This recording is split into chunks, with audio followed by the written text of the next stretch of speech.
O perdão, ele é um passo importante na caminhada cristã, tanto no fortalecimento da nossa relação com Deus, quanto como no amadurecimento do nosso relacionamento com as outras pessoas.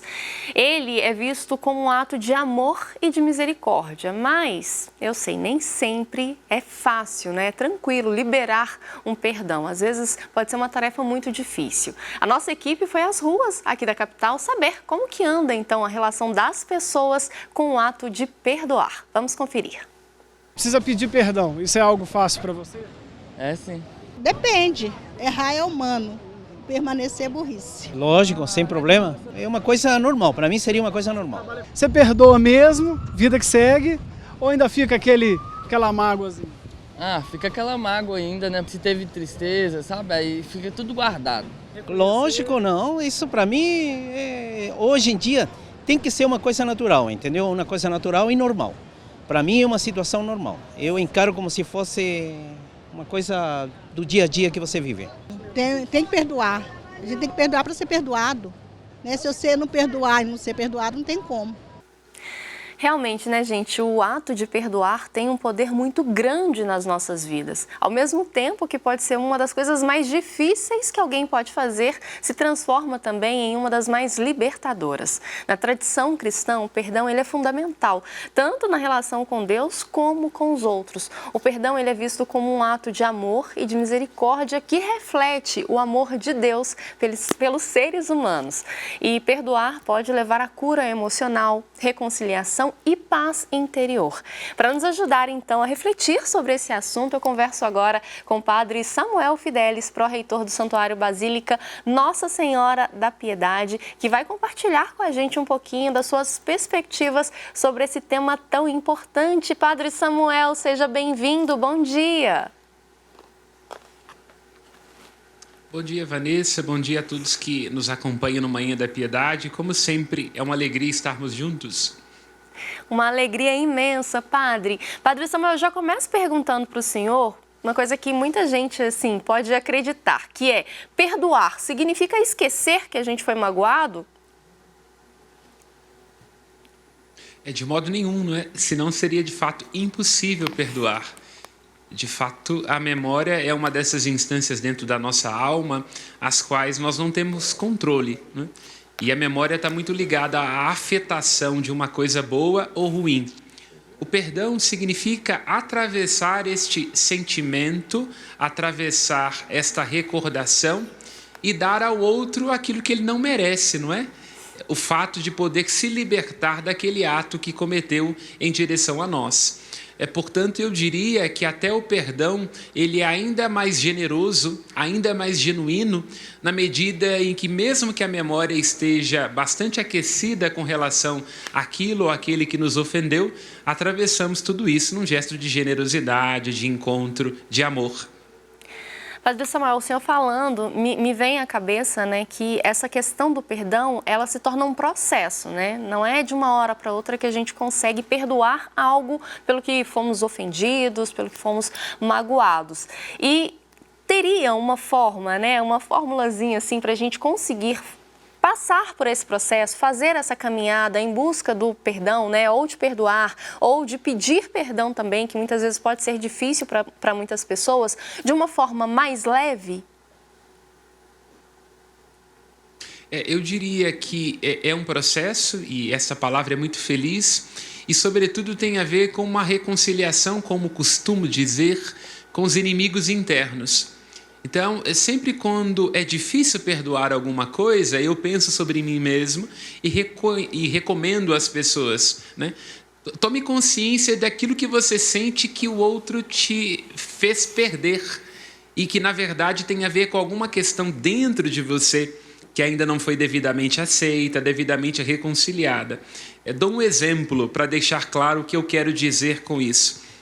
Algumas coisas que para nós são mais fáceis de serem perdoadas, porque nunca foram questões para nós ou que estão aceitas muito bem dentro de nós. Aquelas que ainda não estão devidamente aceitas dentro de nós e reconciliadas são aquelas mais difíceis de perdoar, né? Então eu diria que antes de tudo o processo do perdão ele requer um encontro ou reencontro com os inimigos, com os avessos e com as questões internas. E às vezes, né, padre, pelo que o senhor está falando, é preciso ir até uma ferida para que essa ferida se cure, né, através do perdão. Sim, é o primeiro passo, né? E eu diria que este doloroso, que é o sair de si, né? Porque cada um de nós tem consciência daquilo que a ofensa significou para si. Agora, atravessar tudo isso e caminhar em direção ao outro é um grande desafio, né? Muitas vezes, Padre Samuel, a gente escuta, né? Quem perdoa é Deus. Deus é que perdoa. Eu não perdoo, não tenho que perdoar. O perdão, ele é um mandamento para a gente. Nós, seres humanos, devemos perdoar, devemos trabalhar essa questão no nosso coração? Eu diria, Vanessa, que é a primeira exigência da igreja. Se nós observamos bem, quando o ressuscitado aparece aos discípulos, ele sopra sobre eles e lhes comunica a paz e lhe diz: recebei o Espírito Santo, os pecados a quem perdoardes serão perdoados. E o apóstolo Paulo diz que à igreja foi confiado o ministério da reconciliação. Portanto, diria que o perdão é o primeiro grande ato da igreja e da comunidade dos discípulos de Jesus. Antes de tudo, porque Deus nos perdoou em Jesus Cristo. E com este movimento com que nós somos perdoados, nós nos colocamos a perdoar. Portanto, eu diria que o perdão é a grande missão e vocação da igreja e dos discípulos de Cristo. Padre Samuel, uma passagem que pode gerar uma certa dúvida nas pessoas é a que fala de perdoar 70 vezes 7. O que significa isso para o pessoal de casa poder entender melhor, né, essa passagem? Seria perdoar infinitamente? Como que o senhor poderia nos explicar isso? De fato, o 7 é um número da perfeição nas Sagradas Escrituras e esse 70 tem o indicativo de uma medida grande, né, com relação àquilo que já é perfeito. Portanto, é uma maneira metafórica, hiperbólica de dizer que nós nunca devemos nos cansar de perdoar, né? O perdão deve ser perfeito e não tem que ter limites, né? O que o senhor poderia compartilhar com a gente em relação aos anseios das pessoas que buscam o Senhor, né, para confessar, para conversar sobre esse tema? É um assunto que realmente é um pouco indelicado para as pessoas ainda? É algo que as pessoas ainda têm o coração um pouco duro para perdoar ofensas, mágoas? Não esquecer, mas perdoar. Eu diria que, via de regra, há muita confusão, de uma maneira geral, no sentido de confundir o perdão com o esquecimento. Diria que há muita dificuldade de compreender em que medida as interdições e as falhas dos outros nos solicitam pessoalmente, o que acaba fazendo com que o perdão seja cada vez mais difícil. E eu diria também que a grande dificuldade é aquela de separação do ato, não é?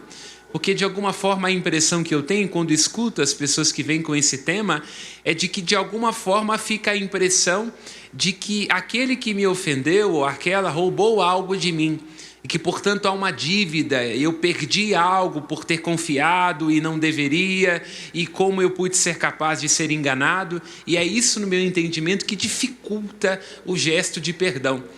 A impressão, na verdade, que a pessoa tem de que ela perdeu alguma coisa ou de que ela, na verdade, foi defraudada em alguma coisa e que, portanto, ela não tem mais como voltar atrás, né, para ter uma outra atitude de menos sofrimento ou de não permitir que o outro a invada, a atraia, a decepcione, né?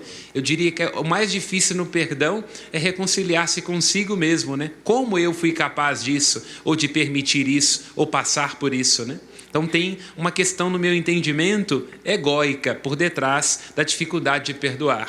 Porque, na verdade, quem se conhece muito bem não se leva muito a sério, não é? Então, portanto, terá mais facilidade de perdoar.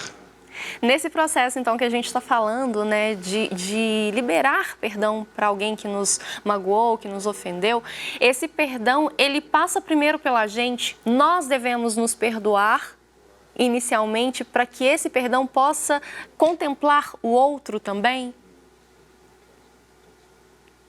Com certeza, é o primeiro passo, né? Quando lá no Evangelho de Mateus, Jesus está dizendo aos seus discípulos sobre o perdão, a parábola, a história que ele conta, diz respeito, antes de tudo, ao fato de um servo que foi perdoado em sua dívida pelo seu senhor e que, quando é chamado a fazer este mesmo movimento, não dá conta. Então, o perdão, antes de tudo, requer um mergulho dentro de si, das próprias interdições, uma consciência das próprias misérias para ser capaz de misericórdia. Padre Samuel, agora passando para o outro lado, né? Como que as pessoas podem lidar numa situação hipotética seguinte? Eu perdoo a outra pessoa pelo que ela me fez, mas ela não me perdoa. Porque, né, imagino que para haver um relacionamento deve ser algo mútuo. E aí, como fazer? Como lidar com esse sentimento de recusa do perdão? Eu diria, o perdão não envolve reciprocidade. O primeiro a iniciar o ato do perdão é o mais corajoso e o primeiro a aceitá-lo é o mais feliz. Mas não necessariamente o perdão requer que o outro me aceite ou requer que o outro me entenda, e também perdoar alguém não significa de novo conviver com essa pessoa. As pessoas às quais a gente abre-se a perdoar e não está mais preso àquele ato, mas que é uma questão de saúde mental não conviver mais com elas. Né? Imagine, alguém que lhe roubou. Como é que você vai perdoar essa pessoa e continuar confiando nela? Não, uma coisa não tem nada a ver com a outra, não é? Perdoar significa não ser refém daquilo que aconteceu, mas não necessariamente estabelecer de novo um vínculo afetivo, de pertença e por aí vai. E também não necessariamente significa que o outro vai aceitar, seja o pedido de perdão ou o gesto de perdão. Né? Na verdade, o perdão é uma aposta, uma entrega, uma oferta que não necessariamente requer, como é o caso de uma amizade, uma reciprocidade, não é? Porque o perdão, na verdade, não é dar ao outro aquilo que ele merece, não é? É muito pelo contrário. Às vezes nós vamos dar ao outro alguma coisa que ele não merece e que não quer receber, não é? Padre Samuel, como que a gente pode pegar como exemplo, né, trazer para o nosso dia a dia o exemplo de Maria, o exemplo de Nossa Senhora da Piedade, né, que diante de tanto sofrimento ainda assim foi capaz de perdoar? Como que a gente pode trazer isso para o nosso dia a dia? Deixar nosso coração mais leve e mais aberto para perdoar ofensas, perdoar mágoas. Eu costumo sempre fazer notar, por exemplo, Nossa Senhora é chamada de a Mãe da Piedade e não a Mãe das Amarguras, não é? Mãe da Piedade, ou Mater Dolorosa, do latim, significa uma mulher que experimenta o sofrimento, mas não fica presa nele. Então, mesmo tendo seu coração transpassado pela alma, mesmo participando intimamente da paixão de Nosso Senhor Jesus Cristo, não se vê na igreja ou em nenhuma aparição de Nossa Senhora nenhum mínimo indício de amargura. Portanto, ela é quem ensina, não é, como é próprio de mãe, que toda dor pode ser um parto de algo belo, de uma ressignificação, de uma entrega, não é? Portanto, vejo em Nossa Senhora da Piedade, vejamos a imagem, não é? A serenidade com que ela traz no colo o filho assassinado, não é? Nos dá testemunho de uma alma entregue e livre diante das ofensas, não é? Não importa o que fizeram de mim, que importa o que eu faço com o que fizeram de mim. Eu diria que é uma grande mensagem por detrás da imagem da mãe, que é mãe da piedade e não das amarguras. E nesse processo, o arrependimento e a humildade estão muito presentes também, Padre? O perdão requer humildade, sobretudo, como disse e brinquei, de não se levar tanto a sério assim. Eu desconfio que nós, quando temos dificuldade de perdoar, ou nós, quando dizemos que não aceitamos que as pessoas errem, na verdade estamos dizendo de uma dificuldade de aceitar as nossas próprias faltas e os nossos próprios limites, que acabam sendo projetados e solicitados toda vez que vem alguém diante de nós e falha e erra e nos pede perdão, não é? Porque quem se conhece, volta a repetir, não se leva tanto a sério. Portanto, se eu tomo consciência de que eu falho, de que eu sou limitado, de que há inúmeras pessoas que têm que me suportar, ficará fácil ser sensível com as falhas dos outros, compreender os outros e suportar os outros. E qual o papel, para a gente, né, caminhar para o encerramento desse bate-papo que está sendo tão profundo, qual o papel da oração nesse ato, nessa ação de perdoar, para que a gente consiga, né, se reencontrar, estabelecer novamente essa conexão com nós mesmos, a fim de olhar para o outro com mais amor, com mais compaixão? Eu diria, quando Cristo nos oferece a oração do Pai Nosso, nesta oração do Pai Nosso há esse requisito, né? Nós pedimos e clamamos a Deus o perdão de que necessitamos e falamos que esse perdão tem que ser feito na exata medida com que nós perdoamos a quem nos ofendeu. E a oração do Pai Nosso, no Evangelho de Mateus, está inserida no contexto do Sermão da Montanha, em que Deus faz a seguinte provocação: vosso Pai que está nos céus não faz o sol brilhar para bons e maus, e a chuva cair sobre justos e injustos, portanto, cada um de vós também deve perdoar, né, quem lhe ofendeu, porque todos somos irmãos. Então é essa a compreensão, né? Chamar a Deus de Pai significa, no mesmo instante, compreender que todos somos irmãos, né? Portanto, se Ele tem para conosco misericórdia, compassividade e perdão, nós também temos que nos arriscar a perdoarmos uns aos outros, né? Para amar com o amor com que somos amados. Então, eu diria que a oração do Pai Nosso é um grande compromisso do que significa ser cristão, não é? A consciência de que somos amados apesar de nós e que também vamos amar apesar dos outros, né?